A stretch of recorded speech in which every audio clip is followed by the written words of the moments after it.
You're chained in the hull of a ship. The smell of rotten fish burns your throat. You can't see anything, only hear the water hitting the wood and the moans of other women around you. 6 days ago, you were praying in the monastery of Lindisfarne. 6 days ago, you were a consecrated virgin, promised to God, protected by your faith. That protection turned out to be an illusion. The men from the north arrived with the dawn fog. They slaughtered the monks on the same altars where they had prayed for decades, slit their throats while they begged for mercy, looted the gold, burned the sacred manuscripts. But with you, they did something different. They didn't kill you. They chained you, dragged you to the beach, ripped off your habit in front of everyone to verify your age and physical condition. You're 15 years old, and you just discovered that in the northern lands, there's a special category of slave. It's called Frilla Christina, Christian captive, preferably a nun, preferably a virgin. Because for the Vikings, there's no greater victory over the Christian god than turning his consecrated virgins into permanent concubines. The ship moves north. Norway is 3 weeks of sailing away. And what awaits you when you arrive? The Catholic Church will spend the next 1,000 years trying to erase it from official history. This is the story of the 23 nuns captured at Lindisfarne in the year 793, what marks the beginning of the Viking Age. And the most terrifying part isn't what they did to them. It's that no one saved them. Not the Christian kings, not the bishops, not even the parents who handed them over to the monastery, believing they'd be protected.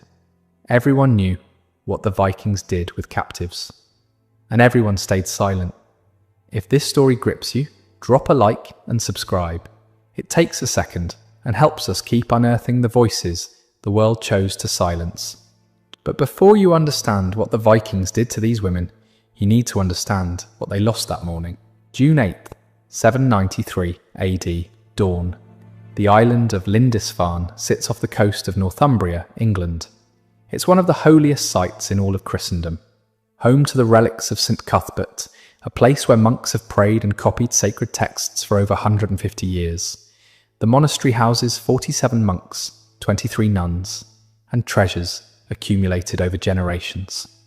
Gold chalices, silver crosses, manuscripts illuminated with covers encrusted in precious gems, reliquaries containing the bones of saints. The monks had heard rumours, pagans from the north attacking coastal villages, but Lindisfarne was sacred ground, protected by God himself. That morning the fog was thick. The watchman on the tower saw nothing until it was too late. 30 ships, dragon heads carved on their prows, emerging from the grey mist like ghosts from a nightmare. By the time the alarm bells rang, the Vikings were already on the beach. They didn't negotiate, didn't demand surrender, didn't even pause to assess the situation. They simply attacked. The first monks who ran toward the beach to greet what they thought were traders died with their hands raised in welcome. Axes split their skulls before they could understand what was happening. The Vikings moved with terrifying efficiency. They'd done this before. They knew exactly what they wanted and exactly where to find it.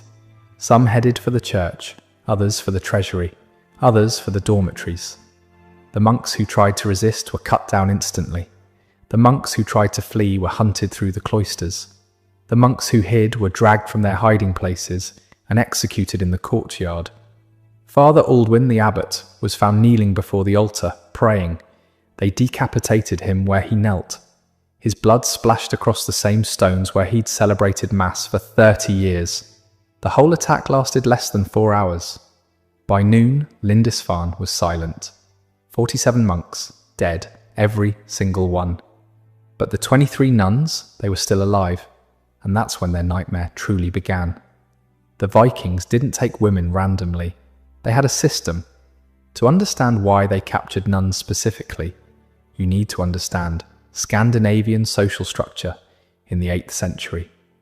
In Norse societies, women actually had more rights than in the rest of Europe. They could inherit property, divorce their husbands, participate in trade, but there was also a particular institution called thrall, slavery, and within slavery there were specific categories. Common thralls did agricultural or domestic work, but there was a special category called ambat, female slaves who also functioned as permanent concubines.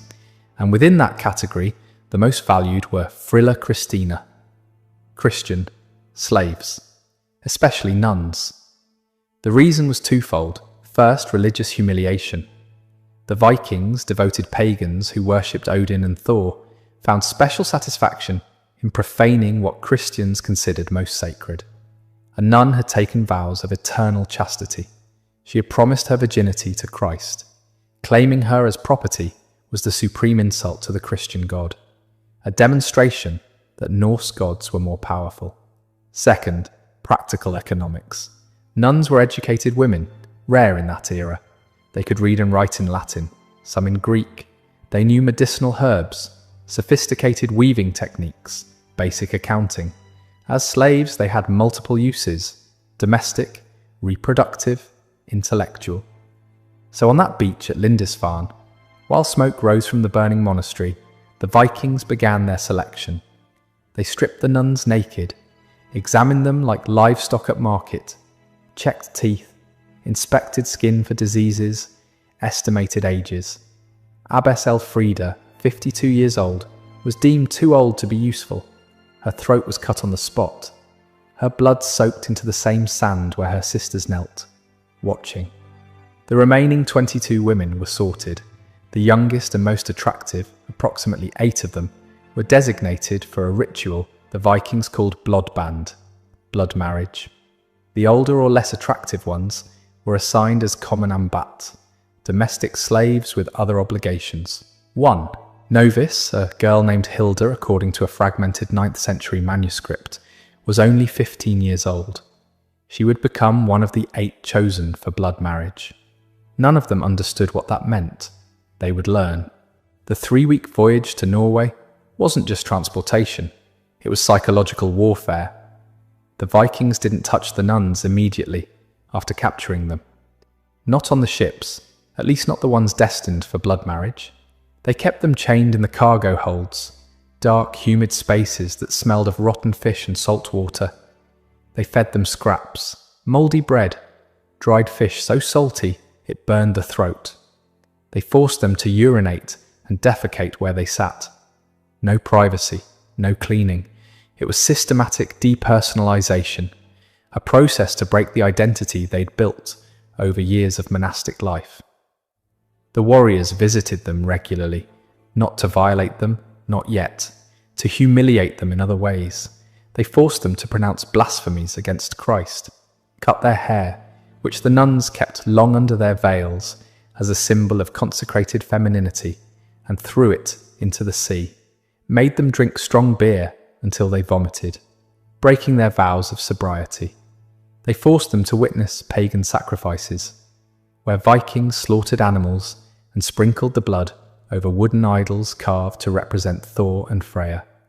Every act was designed to demonstrate that their god didn't protect them, that their vows meant nothing, that their identity as brides of Christ was an illusion that could be destroyed.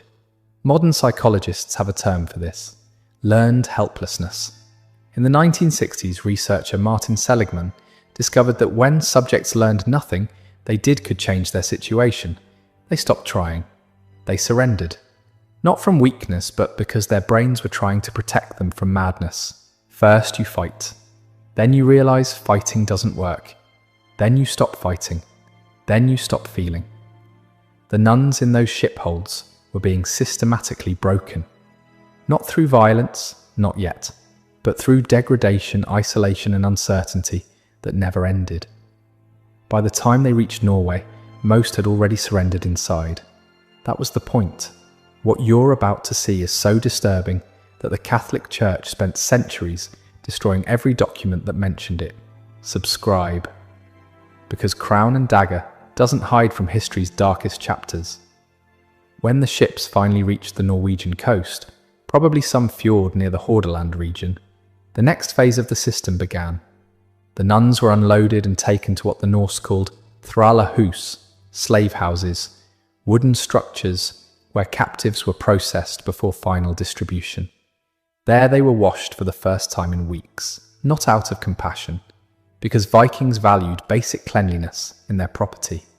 They were examined by older Norse women, experts in evaluating fertility, dental health, signs of disease, physical strength. Based on these evaluations, the nuns were classified. The 8 youngest and most attractive were prepared for bloodband, blood marriage. This was a complex ritual documented in the Icelandic sagas. Though the sagas generally omit the most brutal details, it occurred during Blot, a Viking religious festival celebrated 3 times per year. The captive was brought to the Hörgra, a pagan stone altar usually located in a forest clearing considered sacred. She was naked, hands tied behind her back. The Jarl or Hersir, the local leader claiming her, stood before her dressed in ceremonial armour. Between them, a Godi, a pagan priest, performed the ceremony. The Godi sacrificed a horse, an animal sacred to Odin. He collected the blood in a bronze bowl and mixed it with fermented mead. He forced the captive to drink the mixture while reciting invocations to Freya and Frigg, goddesses associated with fertility and marriage. Then the Jarl cut his own palm with a ritual knife and forced the captive to do the same. They pressed their bleeding palms together while the Godi bound them with a leather cord, creating a blood bond that, according to Norse beliefs, united their spirits permanently. The final part of the ritual was public and brutal. The Jarl claimed the captive on the stone altar while the community watched. It wasn't an act of passion, it was a religious ceremony. Spectators chanted hymns to Freya, beat shields rhythmically, drank mead. When it was over, he marked her forehead with her blood, claiming her as his Frilla. The complete ceremony could last several hours, depending on how many additional rituals the Godi deemed necessary. For the Nuns of Lindisfarne, this ritual was total destruction of their previous identity. They had spent years, some decades, cultivating spiritual purity. They had memorized psalms, fasted, flagellated their own bodies to suppress carnal desires. Their entire lives were built around virginity as sacrament. Now that virginity was torn away in a pagan ceremony specifically designed to profane what they considered most sacred, many tried to resist, screaming prayers in Latin, invoking the Virgin Mary.